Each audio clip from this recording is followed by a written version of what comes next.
معاویہ کہتے ہیں باہزی کہ میں نے نبی صلی اللہ علیہ وسلم سے عرض کیا یا رسول اللہ صلی اللہ علیہ وسلم ہم اپنی عورتوں کے کس حصے میں آئیں اور کس حصے کو چھوڑیں. یعنی شوہر بیوی کے تعلق کی بات ہو رہی. یہ بھی ایک بہت آج کے دور کا ہر دور کا مسئلہ ہے لیکن آج کے دور میں اور بھی گمبھیر ہوتا چلا جا رہا ہے بہت سی چیزوں سے ایکسپوز ہونے کی وجہ سے. تو کیا جائز حد ہے اور کیا نہیں ہے فزیکل ریلیشن شپ کے لیے کس حصے کو استعمال کیا جا سکتا ہے کس کو نہیں یہ سوال. تو اس پر آپ صلی اللہ علیہ وسلم نے فرمایا تمہاری بیوی تمہارا کھیت ہے تم اپنے کھیت میں جہاں سے چاہو آؤ. جہاں سے چاہو آؤ کا مطلب کیا ہے کہ جہاں سے کلٹیویشن ہو سکتی یعنی کہ کھیت کے تعلق سے کیا بتایا نساؤکم حرث لکم فأتوا حرثکم انا شئتم. انا شئتم کا مطلب انا جو ہے ظرف زمان و مکان دونوں کے لیے آتا ہے کہ جانے کا کوئی خاص وقت مقرر نہیں کہ یہ دن ہے یا رات ہے ایسی کوئی پابندی شریعت نے نہیں رکھی. اور اسی طرح جب کھیت کہہ کے بیوی کو بتایا گیا تو اس میں اس کی یعنی کہ اس کی قدر و قیمت اور اس کی حفاظت اور اس کی سرسبزی اور خوشحالی اور وہ ساری چیزیں اپنی جگہ ہیں. پلس یہ بہت ہی حکمت کی بات ہے کہ کھیت میں کچھ اگ جب ہی سکتا ہے جب اس میں بیج ڈالا جائے. تو اب شوہر بیوی کے ساتھ کیسا تعلق قائم کرے کہ اولاد پیدا ہو سکے. وہ اورل سیکس سے تو نہیں ہو سکتا وہ اینل سیکس سے بھی نہیں ہو سکتا. obviously انڈرسٹوڈ ہے کہ انا کا مطلب یہاں کیا ہے. ٹھیک ہے نا یعنی یہ وہ باتیں کہ جن کو بہت لفظوں کو کھول کھول کے نہیں بولا جا سکتا لیکن اٹس انڈرسٹوڈ. تو آپ نے کہا جہاں سے چاہو یعنی کوئی رکاوٹ نہیں ممانعت نہیں. اس کا یہ مطلب نہیں کہ ناجائز حدود فلان کے کہو کہ اس کی بھی ممانعت نہیں. البتہ جب تم کھاؤ تو اسے کھلاؤ یعنی کہ شوہر خود آؤٹنگ ڈائننگ کے لیے چلا جائے اور بیوی کو کہے کہ بس گھر میں ہی پکا لو اپنے لیے اور کھا لو خود صرف دوستوں کے ساتھ رہے. دس از ناٹ رائٹ. بیوی کو بھی لے کے جائیں اور ساس بھی بہو کو جانے دے.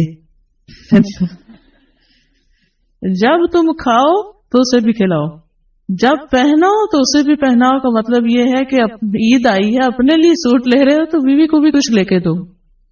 یہ ہے ایکوالٹی ایک طرح سے. تو اس کے چہرے پہ نہ مارو اسے گالیاں مت دو ابیوز نہیں کر سکتے. اور اسے قطع تعلقی اگر کرو یعنی ویسے تو نہ کرو لیکن اگر کرو تو گھر کی حد تک رکھو. کک آؤٹ نہیں کرو گھر سے باہر نہیں پھینکو گھر سے نہیں نکالو. کیونکہ بادشاہ اور کہتے ہیں نا فون پہ کہہ دیتے ہیں گھر چلی جاؤ ماں باپ کے میں تب گھر میں داخل ہوں گا آؤں گا ہی نہیں. یہ غلط ہے ایسے نہیں کرنا چاہیے. اور یہ کیسے مناسب یہ کیسے ہو سکتا ہے کہ تم اس کے ساتھ یہ سلوک کرو جبکہ تم ایک دوسرے کے پاس حلال طریقے سے آتے ہو. یعنی تمہارا ایک جائز تعلق ہے اور پھر تم اس تعلق کو اس طرح خراب کرو. تو بیوی کو مارنے سے متعلق جو قرآن اور حدیث کی روشنی میں جو حکم ہے وہ سامنے. پھر اسی طرح غلام کو مارنے کی ممانعت نوکر کو غلام کو اس کو بھی نہیں مارنا چاہیے. ابو مسعود بدری سے روایت ہے کہ میں اپنے غلام کو کوڑے کے ساتھ مار رہا تھا کہ میں نے اپنے پیچھے سے آواز سنی اے ابو مسعود جان لو اور میں غصے کی وجہ سے آواز سمجھ نہ سکا یعنی ایسے مار رہا تھا کہ مجھے نہیں سمجھ آئے گی کس نے پکارا مجھے. جب وہ میرے قریب ہوئے تو وہ رسول اللہ صلی اللہ علیہ وسلم تھے اور آپ فرما رہے تھے جان لو ابو مسعود جان لو ابو مسعود.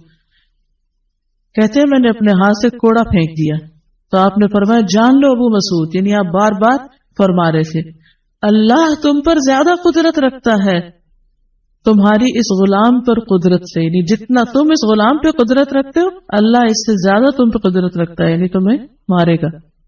کہتے ہیں کہ میں نے عرض کیا اللہ کے رسول صلی اللہ علیہ وسلم میں اس کے بعد کبھی غلام کو نہیں ماروں گا. اور بعض روایت میں آتا ہے کہ انہوں نے آزاد کر دیا.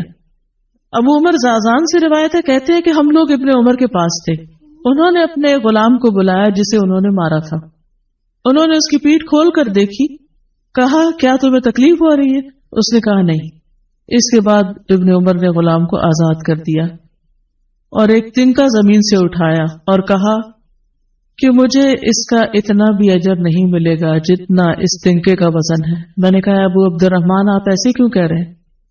انہوں نے کہا کہ میں نے رسول اللہ صلی اللہ علیہ وسلم کو فرماتے ہوئے سنا جو شخص اپنے غلام کو بے قصور یعنی حد شرعی کے علاوہ مارے یا اس کے چہرے پہ تمانچہ مارے تو اس کا کفارہ ہی کہ اسے آزاد کر دی. کفارہ ہے، اس آزادی کا ثواب کوئی نہیں تن کے برابر بھی.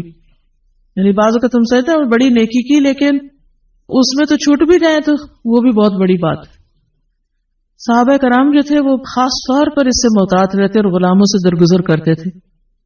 ابو لیلہ کہتے ہیں کہ سلمان رضی اللہ عنہ نکلے، وہ اپنی سواری کو چارہ کھلاتے تھے تو وہ ہودے سے گرتا رہتا. ہودہ کیا کہتے ہیں؟ وہ چیز محمل باسکٹ کہہ لیں جس میں اس کا چارہ رکھ کے دیا جاتا. اس پر انہوں نے اپنے خادم سے کہا اگر مجھے قصاص کا خوف نہ ہوتا تو میں تمہاری پٹائی کرتا کہ تم نے ایسی چیز کیوں جانور کے آگے رکھی. تو مطلب یہ کہ اگر میں تمہیں ماروں گا تو مجھے بھی مار پڑے گی، اس لیے میں تمہیں مار نہیں رہا، ورنہ جو حرکت تم نے کی ہے اس میں تمہیں مار پڑنی چاہیے. نماز پڑھنے والے غلام کو نہ مارنا. ابو امامہ سے روایت ہے کہ رسول اللہ صلی اللہ علیہ وسلم خیبر سے واپس آئے تو آپ کے پاس 2 غلام تھے. حضرت علی رضی اللہ عنہ نے کہا اے اللہ کے رسول صلی اللہ علیہ وسلم ہمیں بھی ایک غلام دے دیں. آپ نے فرمایا جو چاہتے ہو لے لو. انہوں نے کہا آپ میرے لیے پسند کریں. اس سے انداز ہوتا ہے نا کہ ریلیشن شپ داماد اور سسر کا کیسا. آپ صلی اللہ علیہ وسلم نے فرمایا یہ لے لو، اس کو مارنا نہیں، کیونکہ میں نے خیبر سے واپس آتے ہوئے اسے نماز پڑھتے دیکھا ہے اور مجھے نمازیوں کو مارنے سے منع کیا گیا ہے. آپ صلی اللہ علیہ وسلم نے دوسرا غلام ابو ذر کو دے دیا اور اس کے ساتھ خیر و بھلائی اور حسن سلوک کرنے کا حکم دیا.